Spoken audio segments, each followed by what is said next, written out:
Esta é mais uma produção da Federação Espírita Pernambucana, para você que curte podcasts. Boa tarde. É sempre uma alegria enorme estar aqui na nossa casa máter, que é a Federação, reencontrando tantos rostos queridos, tantos sorrisos amigos e trazendo também um grande abraço do Núcleo Espírita Ismael Gomes Braga, nossa casa irmã aqui do Cabo de Santo Agostinho. O tema que nós vamos falar hoje, como foi bem colocado pela nossa irmã Edinar, é um tema muito urgente quando percebemos que estamos mergulhados em uma sociedade ansiosa, em uma sociedade adoecida, onde nós estamos acostumados ao apertar um botão, ter tudo o que nós desejamos. E na vida, nem tudo é tão simples. Nem tudo pode acontecer no horário que nós esperamos e nem da forma que nós desejamos. Mas será que é mesmo assim? Vamos ver.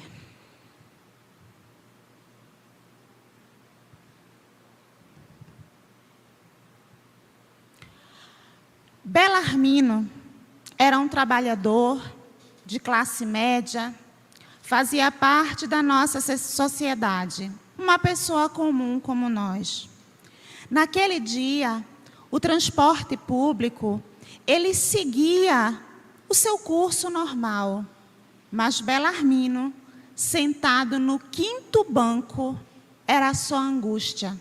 Belarmino era só aflição. Estava naquele momento onde ele não via nada, não via as pessoas. Ele não via os carros que buzinavam, a chuva que garoava, os transeuntes na rua. Ele era só dor e ele era só angústia. Ele não aceitava o momento pelo qual ele estava passando. Trabalhava há 20 anos, 2 décadas, na mesma empresa. Funcionário exemplar e dedicado, há 11 anos que ele aguardava uma promoção. E essa promoção era-lhe prometida continuamente. Chegou o dia que a vaga seria preenchida. E para sua decepção, a vaga foi dada a outra pessoa. Uma pessoa menos capaz, menos preparada e menos comprometida. Ele não suportava. Ele não aceitava o que estava acontecendo. Reflexionava sobre a sua família. Belarmino era casado, pai de família, passava por seus apertos. Então, revoltado, ele escreve uma carta direcionada ao seu chefe. E ele diz que não aceita a humilhação de ter sido lesado por 11 anos e que sim, ele iria para a justiça, ele iria levantar um processo, ele iria fazer denúncias com aquela empresa. Lembrava da sua esposa e dos seus 4 filhos em casa. Lembrava também da dificuldade que era pagar as contas todos os meses. E como era necessária aquela promoção. Como ia ajudar aquele dinheiro contado de muitas vezes faltar um tênis novo para o seu filho para o colégio. Não, ele não aceitava aquilo. Ele ia pronto para tudo, para aquela conversa com o chefe dele. E ele estava pronto a cometer uma barbaridade se fosse preciso, porque ele estava revoltado. Até que então, o transporte para no sinal e mesmo sem querer, ele olha para um livro que uma senhora míope lia levantado.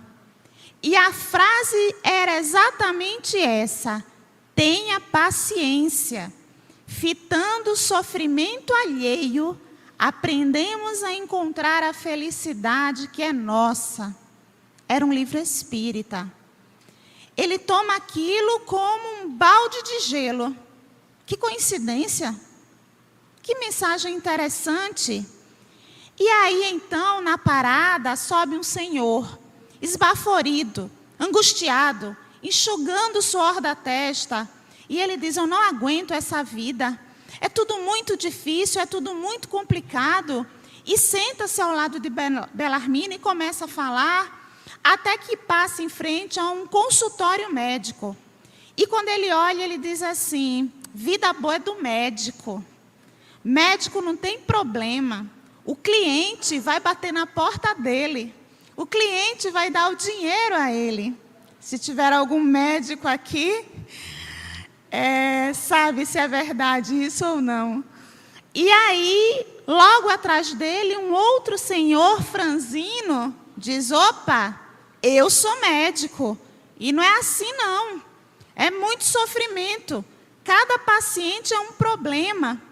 Eu agora sinto uma dor tão grande, porque a minha mãe faleceu nos meus braços, vitimada de um câncer. E tudo que eu pude fazer foi dar analgésico. De que vale ser médico se você não pode salvar a sua própria mãe? Bom mesmo é ser representante comercial, que você sai viajando, conhecendo cidades, não tem responsabilidades. E o outro diz: epa, eu sou representante comercial. Você está pensando que é fácil? Porta batendo na cara, é humilhação, é tanto não que eu levo e você não sabe o que está acontecendo. Uma pessoa de mau caráter cometeu um desfalque de R$400.000 e fez de um jeito que eu fui incriminado. Como é que eu vou resolver isso? E diante dessa troca de conversas, sobe uma mulher no transporte com a criança. Uma criança pequena, com os olhos ensanguentados, com um chumaço de pano. E Belarmino não aguenta, e lembrando dos seus filhos, ele pergunta: mãe, o que aconteceu? E ela diz: o meu filho acabou de perder a visão numa bomba que estourou. Belarmino, então, se põe a pensar: será que o problema dele era tão sério? Afinal, ele não fora demitido. O sustento de sua família estava garantido. Ele só estava revoltado porque ele projetou uma promoção que não aconteceu. Mas diante da partida da mãe daquele médico, diante do problema financeiro insolvente daquele representante, diante de um filho que acaba de perder a visão, ele viu que aquele problema dele não era nada. Então ele vai conversar com o seu chefe, mas quando ele chega, o chefe está armado, ele já diz: me perdoe, eu estava errado. Eu era um revoltado que não sabia o que estava falando. Me perdoe. Esqueça aquela carta. Esqueça. E o chefe, aliviado, porque era um funcionário de 20 anos de casa, que ele queria muito bem, dá-lhe um abraço e diz: que bom, Belarmino, que você voltou à razão. Belarmino, então, vai para casa e no outro dia, ao chegar no trabalho, recebe boas notícias. O chefe diz que conseguiu dar uma melhorada no salário dele. E Belarmino, então, conta, porque ele pergunta por que ele veio tão pacificado, se ele estava pronto a criar um problema, e ele conta tudo que ele viu no transporte.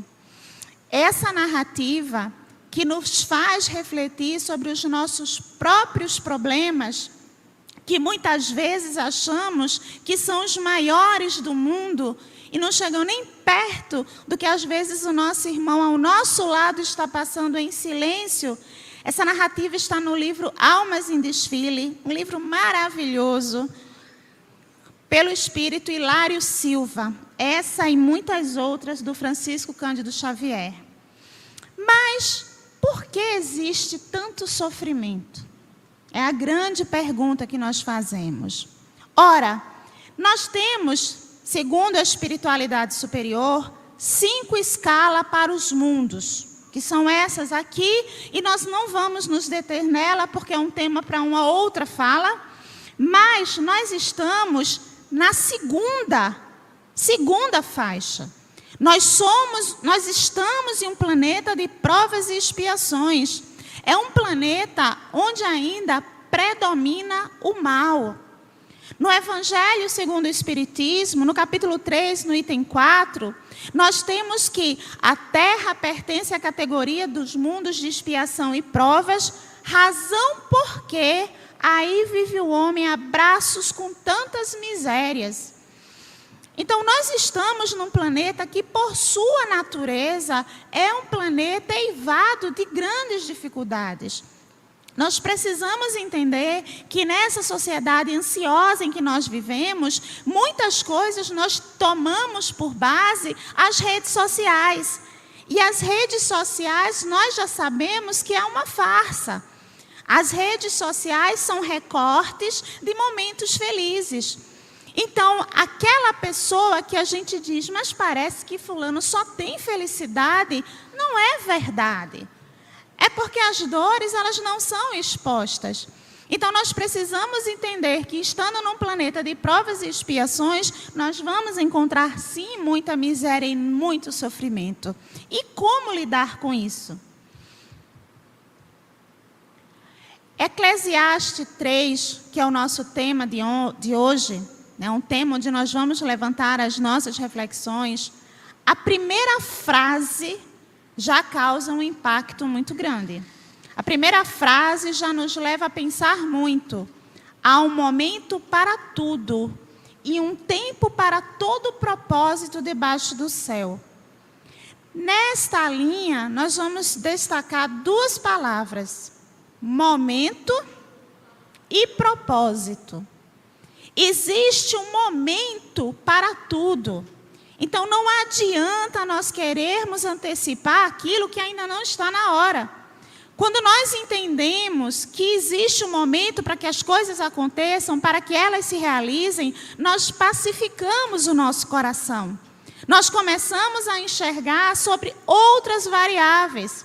E quando nós entendemos que existe um tempo para todo propósito debaixo do céu, quer dizer o quê? Que existe o propósito, que nós não estamos à deriva, que nossa vida não é um caos sem destino. Joana de Ângeles, mentora de Divaldo Franco, ela diz que o que para nós parece ser obra do acaso, na verdade é um plano muito bem elaborado da espiritualidade superior com a permissão de Deus. Então, enquanto nós estamos na nossa caminhada terrena, enfrentando as nossas dificuldades, existem vários espíritos que nos amam e que cuidam de nós, alinhavando. Eu não sei de onde eu tirei essa expressão. Se tiver alguma costureira aqui, vai lembrar bem. Mas eles estão alinhavando os passos, as etapas do que nós estamos atravessando. Mas a gente se angustia, a gente se desespera, a gente se precipita, a gente que é espírita. A gente que acredita, que sabe que isso aqui é uma passagem. Esse tema, quando nós estudávamos, trouxe muitas reflexões. Porque há tempo para nascer e há tempo para morrer. Mas a gente não quer aceitar isso. Nem quando é a gente e nem quando é um ente querido. Quem aqui não viveu ou não conhece alguém que tem o seu pai e a sua mãe, cujo corpo físico não comporta mais aquele espírito, que está acamado, que está numa UTI há meses, que enfrenta dores terríveis, mas que nós não aceitamos que ele parta, que ele alce a liberdade. O espírito não é preso a um corpo terreno, então quando ele parte, ele é liberto.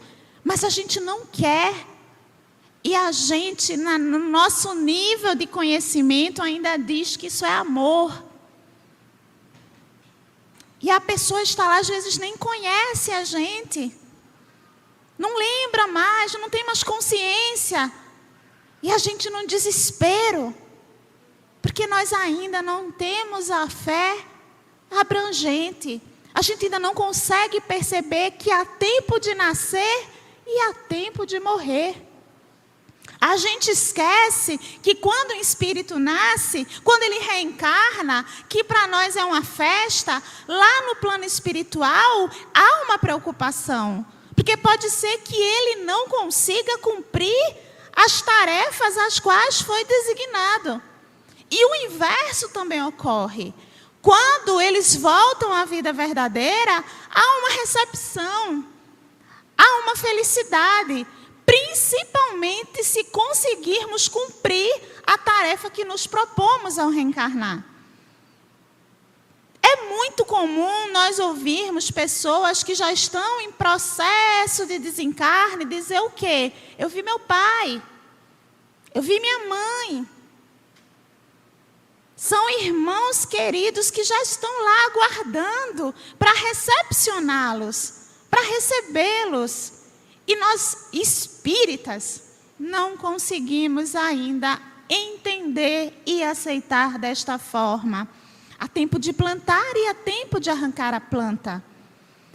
Quando nós plantamos, nós estamos proporcionando o nascimento de algo. Mas quando aquele algo cumpre o seu papel, há o tempo de arrancar a planta. Quem aqui conhece o pé de cará? O cará, ele nasce? Ninguém. Ele nasce, ele fica verdinho. Quando ele seca, é quando ele deu o cará. E a gente tem que arrancar. Porque senão a gente não vai conseguir colher. Então o tempo, o ciclo dele é esse. Após ele dar, é o tempo de arrancar. E várias plantas em a natureza, elas são assim. Tempo de matar e tempo de curar. Peraí, mas existe um tempo de matar? Nós matamos. Na época da nossa barbárie, quando ainda não conhecíamos o Cristo, quando ainda éramos seres imperfeitos, a história humana ela é de guerras e de matanças e de barbáries, mas é tempo de curar. Quando nós já entendemos que precisamos dedicar amor ao nosso próximo. Tempo de destruir e construir. Totalmente ligado ao nosso processo evolutivo. De chorar e de rir. De gemer e de bailar. E às vezes a gente não observa que até essa escrita, ela induz. Primeiro a gente chora, mas depois a gente ri.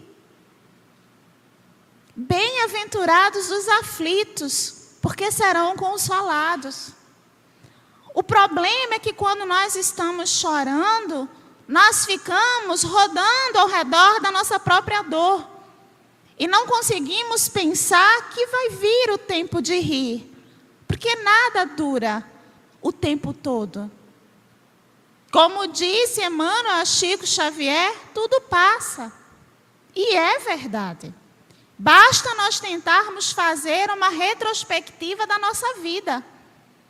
Dores que eram tidas como insuportáveis e que hoje a gente vê que é só uma lembrança. Ou então quando nós somos muito jovens e que qualquer coisinha é o fim do mundo. E aí quando nós ficamos adultos e vem a maturidade, a gente ri. E a gente faz, como eu pude me angustiar com aquilo?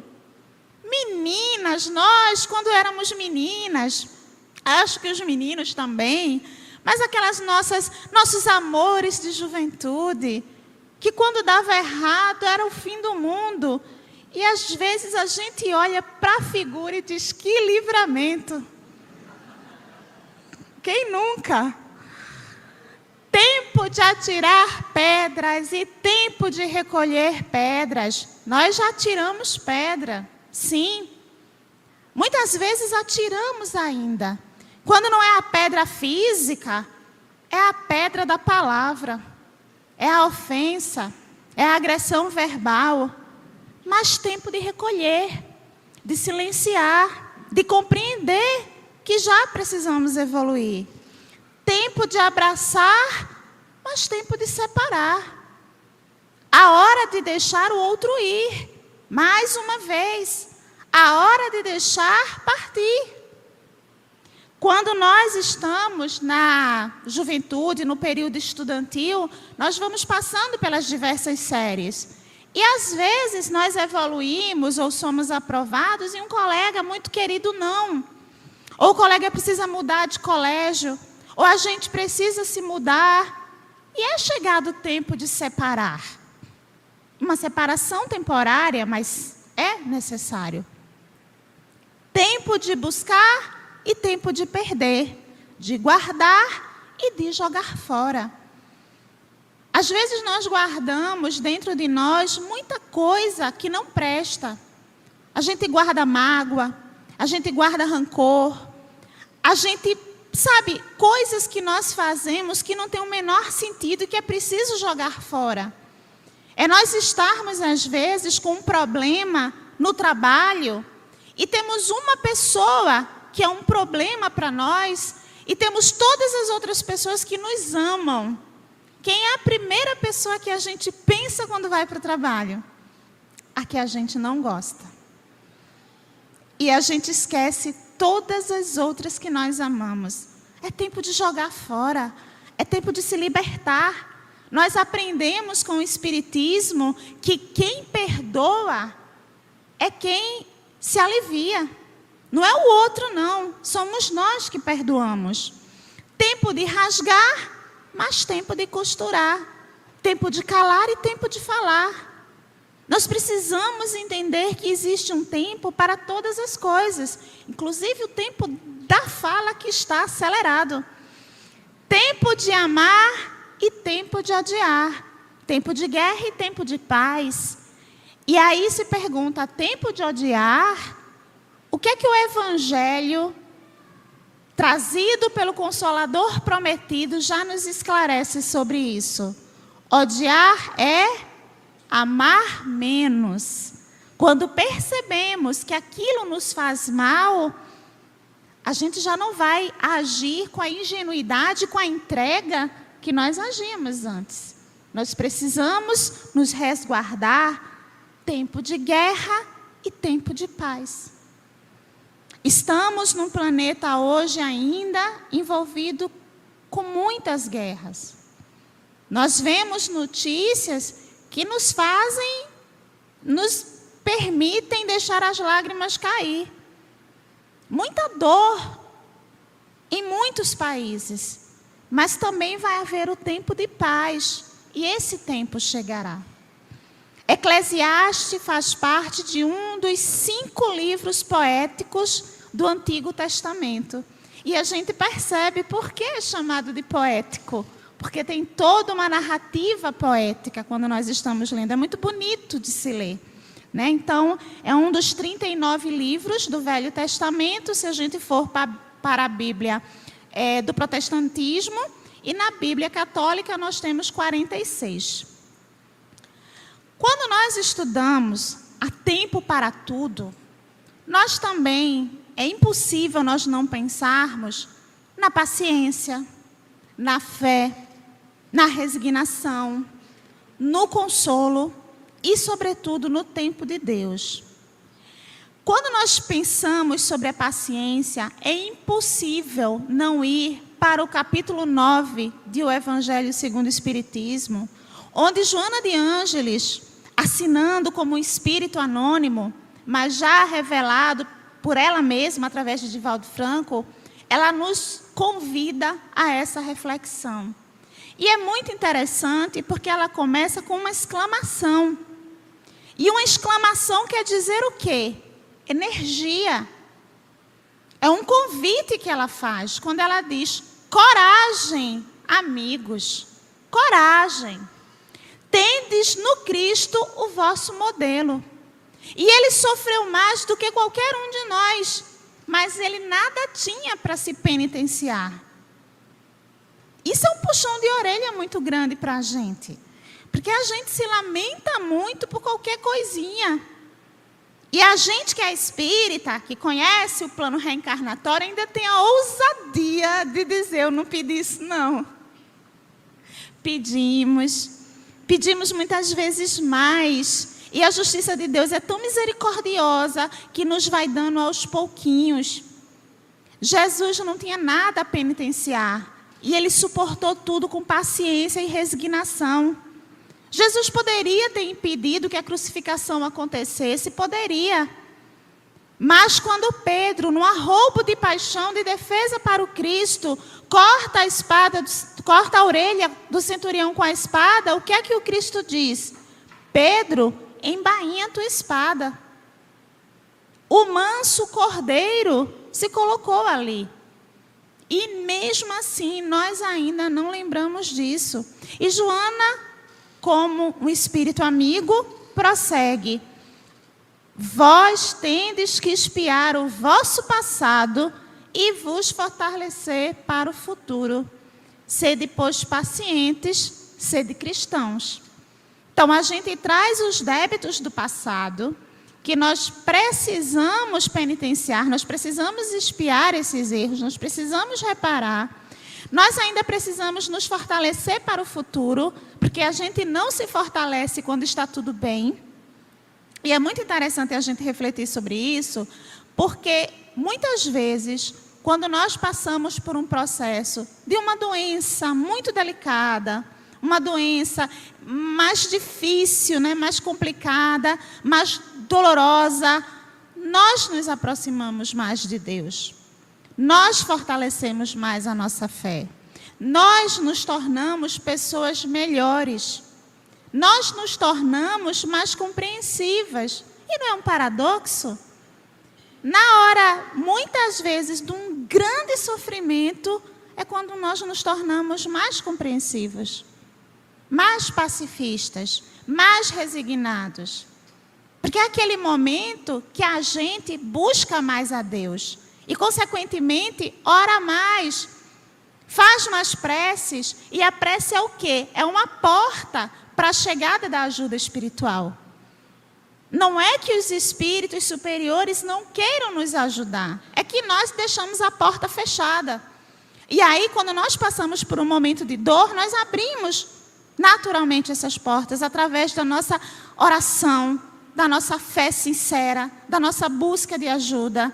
E aí eles vêm com mais facilidade. E aí é quando a gente diz assim, nossa, fulano está passando por um sofrimento tão grande, eu não sei se eu aguentaria. A gente ouve muito isso. Mas nós aguentaríamos, porque Jesus já disse que não dá fardo pesado em ombros leves. Nós só temos aquilo que nós podemos suportar. E nós precisamos acreditar nisso. E aí nós falamos de fé. E Emmanuel, no livro Consolador, ele traz de uma forma muito bonita, que acalenta o nosso coração, quando ele diz, ter fé é guardar no coração a luminosa certeza de Deus, fazendo o coração repousar. É a fé da entrega, é a fé da confiança, que muitas vezes se assemelha àquela fé que um filho ou uma filha guarda em relação ao pai e uma mãe. Quando a criança enterra a idade, se entrega ao sono, e quando ela acorda no outro dia, já está no quarto, já está na cama, protegido, coberto, ele nem sabe como ele foi para lá, mas ele sabe que o pai, a mãe, cuidaria dele, por isso que ele dorme. Nós precisamos dormir, tendo a certeza que o Pai cuidará de nós. Isso é ter fé.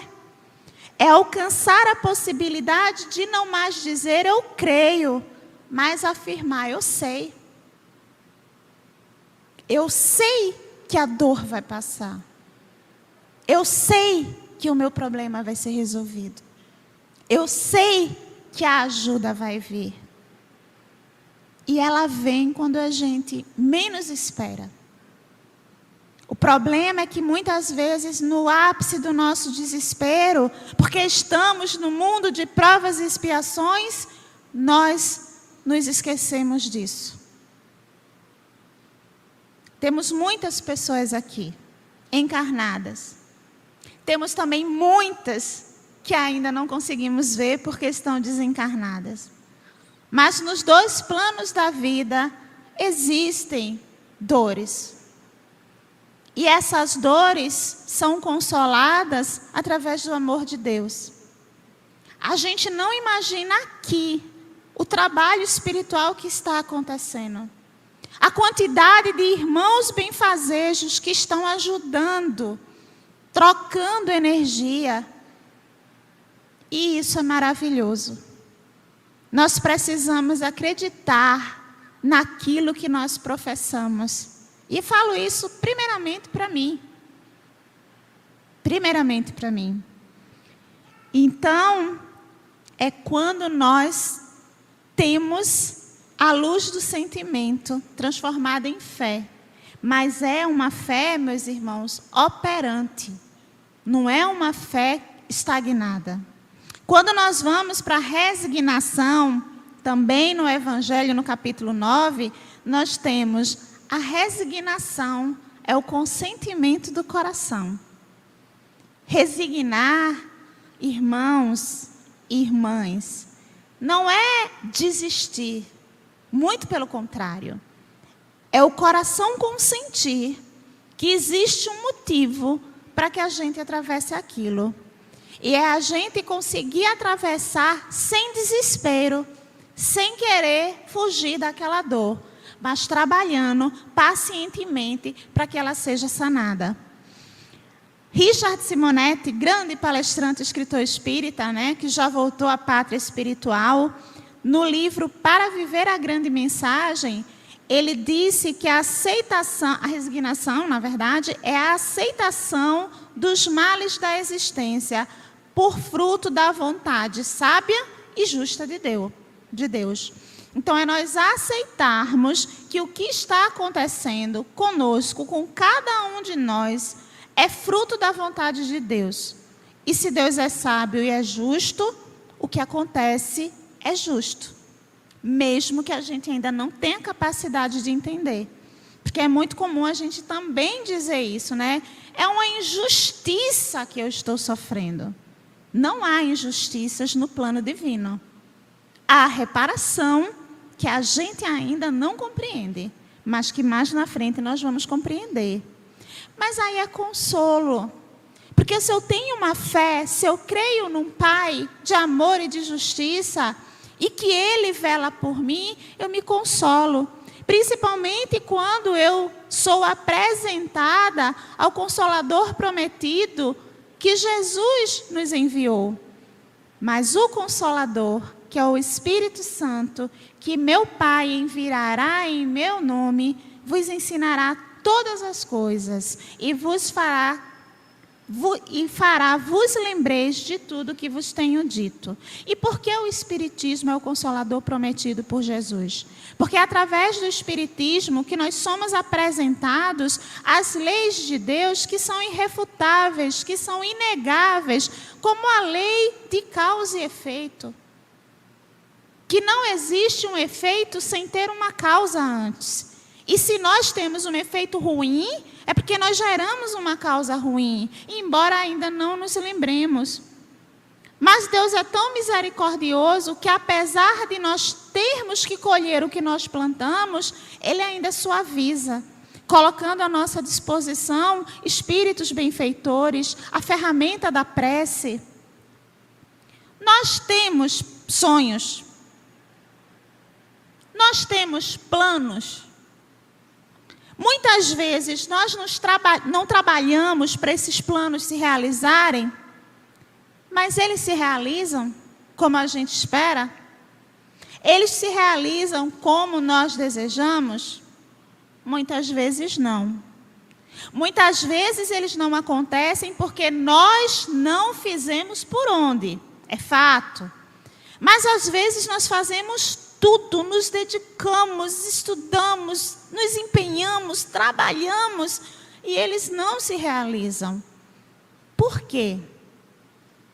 Às vezes, ainda nesta encarnação, nós entendemos porque ele não podia ter acontecido.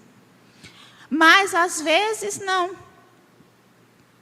E aí vem o último ponto, que vai esclarecer esses questionamentos, que é o tempo de Deus. E quem lembra qual é a questão 1 de O Livro dos Espíritos? Que é Deus. E qual é a resposta? Inteligência suprema, causa primária ou primeira de todas as coisas. Veja, isso aqui já responde tudo aquilo que a gente viu. Vamos raciocinar. Deus é inteligência suprema. O que é suprema? É o máximo, é o top. A nossa inteligência é como? Bem limitada. Dentro do nosso próprio planeta, nós temos dificuldade de entender muita coisa. Normalmente, nós somos bons na nossa área, mas quando a gente vai para uma outra área de atuação, a gente já não entende. Então, a nossa inteligência é bastante limitada. Então, se Deus é inteligência suprema e causa primeira de todas as coisas, Ele, então, que criou tudo que existe, qual é a decisão melhor? É a nossa decisão ou é a decisão da causa suprema? A decisão da causa suprema. Porque nós tomamos decisões baseadas no nosso conhecimento, no nosso contexto de vida, analisando a nossa realidade e mais, decisões que nós acreditamos que façam bem para nós.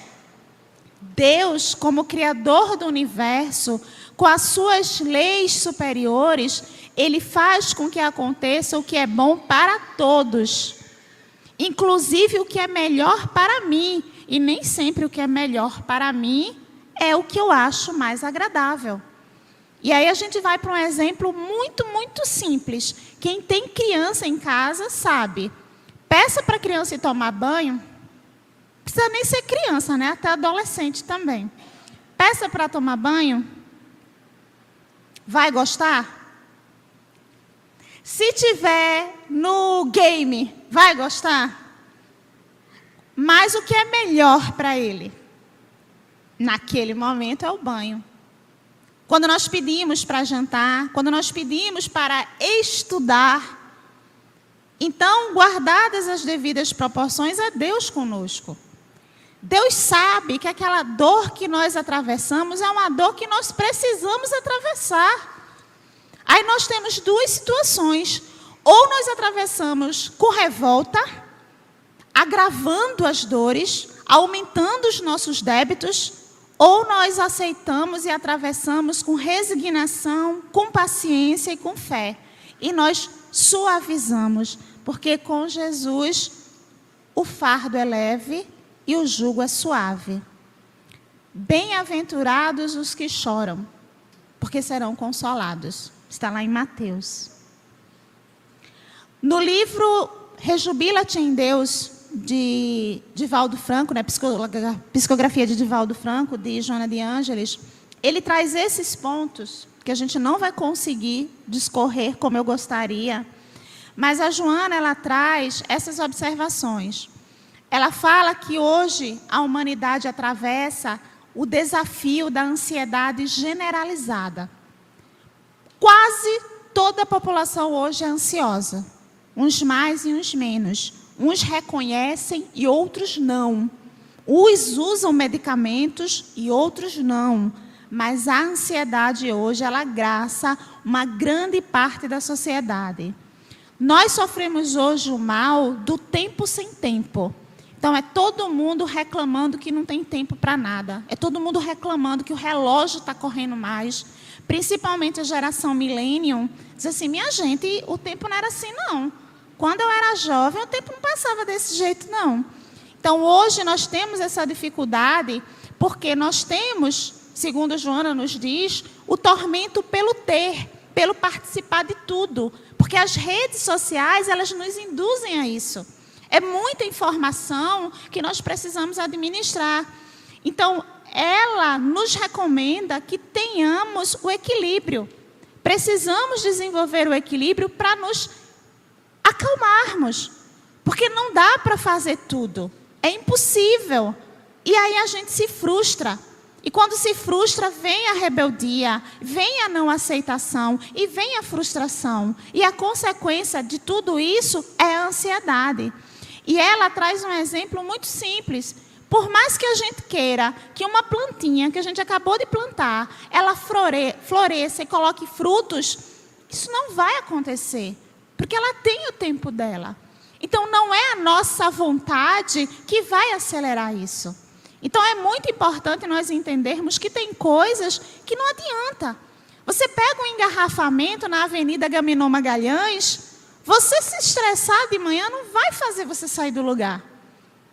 A gente precisa desenvolver meios de a gente se pacificar enquanto a gente espera. E ela ainda diz, esperar não é agradável, mas é necessário. É necessário, ninguém foge disso. Ela também traz a necessidade da paciência em um outro livro dela, o Libertação pelo Amor. E aí a gente vai só pincelar. Ela fala que a automação, a tecnologia, faz com que apertando um botão, a gente tenha tudo na hora. Isso está desenvolvendo crianças extremamente ansiosas. Eu tenho uma amiga que a filha dela, com 5 anos de idade, ela não espera a TV ligar porque não é uma smart. Então ela diz que demora muito. E ela vai para o celular, porque o celular é imediato. Então ela alerta que nós não podemos sucumbir a essa necessidade de ser tudo na hora, porque não é. Como consequência, falta paz. E falta confiança em torno dos acontecimentos. Ora, se não é na hora que eu quero, então isso me angustia. Isso me aflige. E ela finaliza esse capítulo dizendo que sempre é obrigado, nós sempre somos obrigados a esperar. Porque nem tudo é resolvido da forma que a gente quer. Nós vamos fazer um exame de saúde, o exame só fica pronto com 8 dias. Há alguma coisa que a gente mude? Não há. Então, às vezes, nem com todo o dinheiro do planeta, você consegue acelerar uma situação. No livro Caminho, Verdade e Vida, Emmanuel nos traz uma lição belíssima chamada Contentar-se. Quando ele diz que a vertigem da posse avassala a maioria das criaturas na Terra. Eu quero possuir, eu quero ter, eu quero mais. Isso faz com que a gente não se contente. E ele ainda diz, a vida simples foi esquecida pela generalidade dos homens. Quem já viveu há mais tempo, como eu, como alguns de nós aqui, lembra na nossa infância, o que é que a gente fazia? Quando faltava energia, a gente ia conversar, fazia uma roda na família, e brincava, e se animava. Hoje, a jovem surta quando falta energia por 2 minutos. Porque o celular foi desligado, porque o computador, o game não pode mais jogar. Então, essa vida simples, a gente está perdendo. E a gente sente falta disso. Raras pessoas se contentam com o material recebido para a solução das suas necessidades. E aí, Joana de Ângeles, ela traz uma fala muito parecida com essa no livro Mereça Ser Feliz. Porque ela diz que tudo que é necessário, nós temos. Nós nos angustiamos pelo supérfluo. Por mais que a nossa vida diga assim, poxa, está faltando, sei lá, está faltando uma blusa nova. Ah, mas eu não tenho uma que não é tão nova, mas dá para usar? Não, mas eu quero aquela nova. E aí eu me angustio. Então, a gente precisa entender, precisamos reler o necessário e o supérfluo. Não andeis, pois, inquietos. Convite de Jesus em Mateus. Não andeis ansiosos pelo dia de amanhã. Porque o dia de amanhã, a si mesmo, trará o seu cuidado. A gente se angustia tanto por uma coisa que a gente nem sabe se vai acontecer. Mas a gente já está sofrendo hoje. O tempo é um inexorável enxugador de lágrimas. E é verdade. Está no lampadário espírita. Quem aqui não teve uma dor muito forte e hoje a gente lembra, já não machuca tanto? Na época foi uma tragédia. Mas o tempo vai sarando, acalmando e a gente vai se apaziguando. O tempo é o mais valioso calmante das provações. Com o tempo erramos e com ele retificamos. O que é que nós vemos com isso, meus irmãos, que a hora é chegada? Nós vemos que a literatura espírita está cheia de frases que nos mostram que nós devemos cultivar a paciência, que nós devemos aguardar o tempo. E a gente é tão teimoso, a gente dá tanto trabalho para a espiritualidade, que a gente corre os olhos sem ler. A gente lê sem refletir. E a gente reflete sem aplicar na nossa vida. Paulo, em Romanos, aquele que faz caso do dia, para o Senhor o faz. E o que é fazer caso do dia? Desperdiçar seu tempo. Aplicar mal as suas horas. Aplicar mal o seu dia. No mundo só tereis aflições, mas tende bom ânimo, eu venci o mundo. Precisamos fortificar a nossa fé. O ponto de vista, a gente vai passar, recomendo que leiam. Está no capítulo 5 do Evangelho. E eu gostaria de finalizar com essa reflexão acerca do cego de Jericó, que, na verdade, o nome dele não era Bartimeu, né? O Novo Testamento não traz o nome dele realmente. Bar quer dizer filho de, e Timeu era o pai dele. Então, na verdade, ele era filho de Timeu. Mas eu acho que o cego de Jericó, ele é uma boa reflexão para nós levarmos aos nossos lares, porque ele era cego, vivia de mendicância, mas ele acreditava que podia ser curado. Tanto que quando ele ouviu que Jesus se aproximava, no meio da turba, no meio da multidão, ele começou a gritar: Jesus, filho de Davi, tende piedade de mim. E as pessoas que estavam perto dele, que não eram muito diferentes do que nós somos hoje, não, diziam: cala a boca, zoada, fica quieto. E aí ele gritava mais alto: Jesus, filho de Davi, tende piedade de mim. E Jesus ouviu que alguém chamava ele. E mais uma vez as pessoas diziam: fica quieto, Jesus está ocupado, ele não vai vir te ver um mendigo. E aí então ele grita mais alto, se põe de pé, cego dos olhos físicos, mas não do olhar espiritual. E ele se levanta, buscando pela voz onde Jesus estava, abre mão da sua capa, que era a única coisa que ele tinha, que era o que dava direito a ele de pedir esmolas, que era o sustento dele.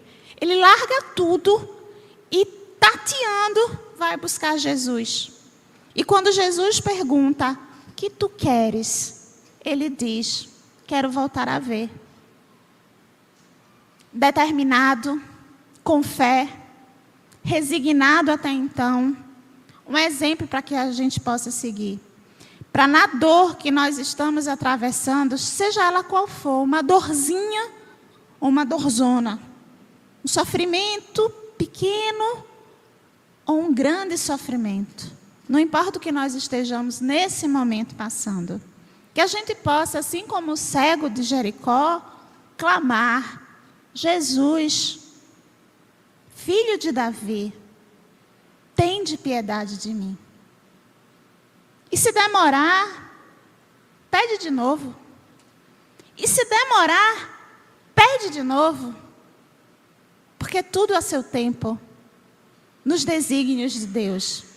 Até o dia em que Jesus virá nos atender, irá nos curar. Muito obrigada e muita paz. Você ouviu o podcast da Federação Espírita Pernambucana.